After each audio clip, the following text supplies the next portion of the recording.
everyone. So I just finished filming a video on like my new favorite affordable eyeshadow palette for literally $16. But that was a quick one. So I actually feel like I have time to film another quick video. And what better way in the spirit of quick videos to do a speed review video. I'm super pumped. I love speed reviews. I just feel like, it's nice sometimes to especially update you guys in this style video rather than like my really in-depth videos. First of all, we have to talk about the Chanel Sublimage Le Tint foundation. This was a recommendation from my dear friend Kaki here on YouTube. I got the shade 10 Beige. I've been trying it out. First of all, this is like definitely one of the most luxurious beauty products that I've ever bought. Something that really appealed to me, and part of the reason I picked it up was that Kaki had mentioned that just her skin feels really good that when she has this on. And especially this time of year, I'm looking for something that feels skin loving, something that feels hydrating throughout the day, not going to look greasy, but of course is going to offer kind of a long-term hydration as well as a cosmetic elegance. For me, performance is number one if I'm going to be putting on makeup, because let's be honest, if my skin is really not doing well, I'm going to skip makeup. The performance is key, but I really do like the idea of having a foundation that makes your skin feel better having applied it. One foundation that definitely does that for me is the Kosas Revealer foundation. I always feel like my skin does better when I have incorporated this into my routine. I love the medium coverage. I love how fresh and skin-like it looks. I mean, this isn't about this, and again, this is supposed to be a speed review. I absolutely love the texture. It's kind of this gel cream formula that glides on the skin really easily. Again, it feels like skincare to me, almost like a thicker version of the water tint from Chanel. The one with the little beads of pigment, like the capsules, and then you melt it in your fingers and you apply it. To me, it feels like that with a little bit more coverage already mixed together. It's a little bit thicker, but kind of like the whole experience of it definitely reminds me of the Water Fresh tint, which is a little bit confusing. It does have that classic Chanel fragrance to it, which as I've continued to use Chanel products, I actually really like the fragrance now, which I never thought I would be someone that could admit that, but I love it. If you guys know of a fragrance that smells like this, let me know. But anyway, it gives you about, a light coverage. It glides on the skin really beautifully. It definitely lets the freckles peek through. I always love to see, when Kaki applies it, it just looks like her skin but better. I wish there was more glow, just a touch. But that's pretty easy to kind of fix up. I would typically just go in with my Merit Great Skin. I use that, the Merit Great Skin today. I'm actually not wearing this Sublimage, so I'll talk about the foundation I'm wearing in a second, but this adds a little bit of glow, and I'm like, oh great, it's now adjusted. But the problem is that I just feel like I notice my peach fuzz a bit with this foundation. So I think what ends up happening is that I don't quite have all of the coverage that I want. I do wish there was just a touch more. I think that my hair looks like a touch exaggerated, and I do think it could be even a little bit more blurring. Personally, I would recommend the Water Fresh tint over this one, just because I feel like the Water Fresh tint had this truly undetectable nature about it because it was so thin, and that does work better when you have a hairy face like I do.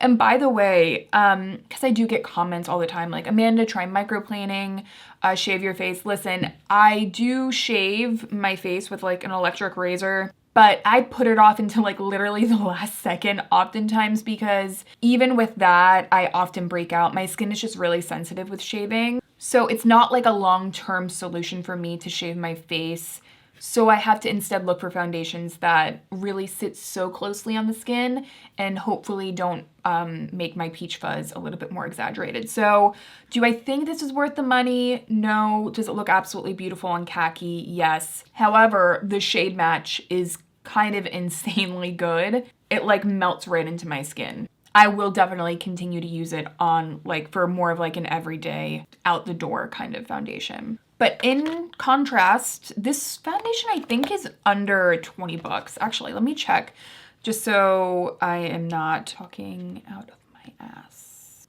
Okay, this foundation, under $20. I haven't been this impressed by a drugstore foundation in a very long time. I am kind of blown away. If you have been considering trying out the Revlon Skin Caring Foundation, I'm not gonna say please go get it because, you know, I never wanna pressure you guys to go out and buy anything that you don't wanna buy. But what I'm trying to say is that if you have been curious, here are my thoughts. This foundation is freaking bomb. I'm wearing it again today with the Merit Great Skin under it. By the way, the Merit Great Skin is finally back in stock, you guys. It's been out of stock for like at least 2 months, or at least it feels like it. But yeah, it's finally in stock in case you guys have been waiting for it to come back in stock. It's in stock at Merit. This sits so close on the skin. It has a very soft blur. It's not like the absolute most blurring foundation you're ever gonna use, but if you like a skin-like appearance, you like something that doesn't lean too heavy glowy, this isn't super, super over the top glowy. It is also quite thin. It is a buildable coverage, so it's light, but it is, you know, it does build up on itself. I used 2 layers and I got, you know, I think close to a medium coverage. It doesn't feel heavy on the skin whatsoever. There are 28 shades. It is reminiscent of something like the Makeup Forever Reboot Foundation. Not quite as glowy as that one, but just has this bit of elegance to it, this cosmetic elegance that I notice with more luxury formulas. Now, you guys know I love my number 7 Restore and Renew. I do find that the Revlon builds on itself easier. I feel like the number 7 is great for like 1.5 layers. Like I don't want to build this up too much just because of the texture. This, I feel like I could build this up till the cows come home and it's not gonna look heavy, which is, I think, a nice feeling for some people. If you're someone that likes to keep building up coverage, going in with those light layers, then this could definitely be a good option for you. I love that it does have 5% squalane. I just find that me and squalane, we get together and we get along. This doesn't feel drugstore to me in the slightest. And the reason why I say I haven't been this impressed with like a drugstore foundation in a while is that number 7 technically really isn't drugstore anymore. It's very difficult to find. So like, I feel like my next top recommendation for an affordable foundation is definitely leaning towards this one from Revlon. I think it's absolutely beautiful. I'm pretty pumped about it. Next up, another little piece of luxury, which is this Gucci bronzer. Now, this was a recommendation from Khaki, and this is one that I definitely do recommend. This powder bronzer, by the way, I have the shade 01. It is on my cheeks today. There is just something so beautiful about the tone of this bronzer. There's like a touch of a pink that makes for, especially in the winter time for me, just makes for a really natural bronze look. The powder itself is more on the sheer side, but it certainly builds up. In the demo, I did use the BK Angie Hot and Flashy brush. Actually, I'm not sure which demo I'm gonna use, but I could do like a separate whole review on this, which is quickly becoming my favorite bronzer slash blush brush. So yeah, by the way, if you're looking for one, this is absolutely epic. It like applies the product so perfectly. So yeah, that's a little speed review just on this brush alone. But the bronzer is so silky smooth, but it's not silky in a way that it doesn't want to stick to the skin, which is kind of a pet peeve of mine with a really, really silky bronzer formula. Like, I feel like sometimes brands add too much silicone, and then there's like this layer of silicone that gets in the way of the product actually sticking to your freaking face. I never have that problem with this. The packaging feels so luxurious. It reminds me of, like, I literally just thought of this when I was looking at it in the monitor. It reminds me of something from the Anastasia movie. You know, like she has like some sort of locket, or it's like a spinning thing. I don't know. But this is so precious, and I think that luxurious makeup should feel precious. And they have done an incredible job at making this product feel that way. I'm gonna leave a picture up, the Anastasia movie, like the thing that I'm thinking of, because this reminds me a lot of that. You can see from the side view, this is like decently thick too. It's not like a completely flat compact, which definitely gives it like a beautiful, elegant kind of vintage vibe. Unfortunately, I was just looking at this and I'm like, I feel like I should say something. Unfortunately, the Charlotte Tilbury Hollywood Glow Glide Face Architect Highlighters, this packaging is absolutely like not cutting it in comparison to the Gucci. However, and I did already do like a dedicated review on this, so I'm not going to talk about it too much. Actually, I don't have any highlight on today, so I should probably go ahead and apply some. You know, why not? This is the BK 112 brush. This is a pretty nice brush for highlighting. So this is the shade Champagne Glow, and I'm just adding a little bit. And what you'll notice, like when you apply these highlights, something that I find so remarkable is the way they're able to sculpt the face with light. So the whole idea of this being a highlight that does add this light and brightness and this shape to the skin, to me it definitely does that, and it kind of goes back to the roots of highlighting. I think for a long time highlighting was a little bit more about achieving like that glazed donut kind of look, you know, that more creamy, it's not highlight kind of look, whereas this is definitely going back to a highlight with a little bit more of that, you know, sculpting ability. Plumps up my cheekbones a little bit, but it has kind of the sensibility of these creamier, more natural looking highlights. It doesn't have a super intense base pigment, which I love because it doesn't kind of look stripy on the skin. As a whole, I think especially for photography, I think that this would be beautiful for like bridal makeup. In general, I think that they're absolutely beautiful. I don't think you need two shades. I'm probably gonna go and give Champagne Glow to my sister. I think she's like a shade or two darker than me, and I think Champagne Glow might be really pretty on her, but Moonlit Glow is also absolutely gorgeous. And another highlight while we're here, the Rare Beauty highlights. This is the shade Exhilarate. Again, I don't have any highlight on, so we might as well apply.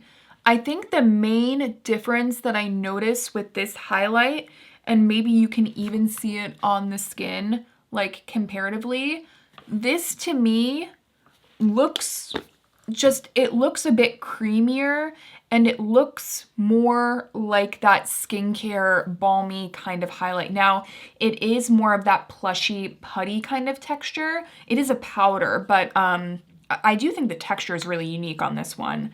You know, it just... Did I really just do that? Yeah, I did. I definitely just did that. Oh my God. I can't believe I just did that, guys.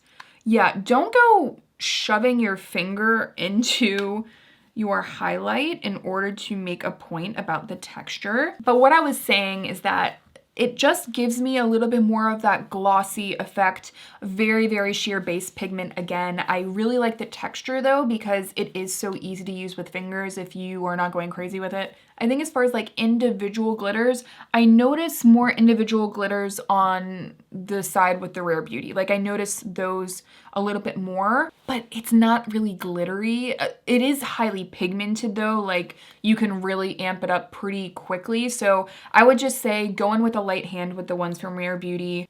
or you can go in with, you know, a little bit more intensity with the ones from Charlotte Tilbury, just because they can handle being built up a little bit more. I think if you like a slightly more glossy looking highlight, something that really leans in that creamy realm, but you don't want a cream highlight, I think the Rare Beauty one is probably a better way to go. However, if you do want to use a highlight to truly like shape the skin, to add this kind of elegance, this polished look, I think that the Charlotte Tilbury might be better. I actually really like both. And yeah. Okay guys, the telescopic lift mascara from L'Oreal. I already did kind of a dedicated first impressions style video on this one, but I wanted to come back in and do a quick review for you guys. Something that I really like about this mascara is like the flat applicator. You're able to kind of push up the lashes. It's like a hook style is what they say. So you're able to like really push up the lashes, and then when you flip it back on its side, it's kind of like a paddle brush, you know, for your hair, except for your lashes. And it kind of is able to really coat the lashes. I actually think that the hook applicator is better at separating and the paddle is better at like dispersing product. That being said, and you'll see this in the natural light demo, it's easy to build this up. So what I would say is that I really think it's super pretty, but be cognizant of that. I would have like a little tissue on hand. I do that with my mascaras quite often. I just have, you know, like a little paper towel, a tissue, and I take off a lot of the product and then apply. And I think it's just easier to control that way. Like, you know, if you're using a mascara that's especially really new, and not that this is like a really wet formula, I don't think it actually is. I think it's more medium in the wetness department. But if you want more control, that's what I often do. As far as the longevity and wear time and all that good stuff, I did try it out yesterday all day. I noticed a couple of flakes, but I also straight up cried in the mascara. And after that, none was running down my face. So I was pretty impressed by that. I would say if you want like a zero clump version, I would just go with the waterproof, but I was actually pretty impressed with the wear. Overall, I don't think it's a bad mascara at all, and I think that it definitely gives me a similar vibe to the Tower 28 Make Waves mascara. I will say, I prefer this one. Like, this is a holy grail. But this is a little bit more accessible. It is obviously a little bit more affordable. I think I'm gonna wrap things up. I hope that you guys did enjoy the video. Just some quick little speed reviews for you guys. If you want to see a specific product speed reviewed, you know, within the next month, let me know. I'm gonna try and do these videos a little bit more just to keep you guys updated. Thank you again for watching, and I'll see you guys in my next one.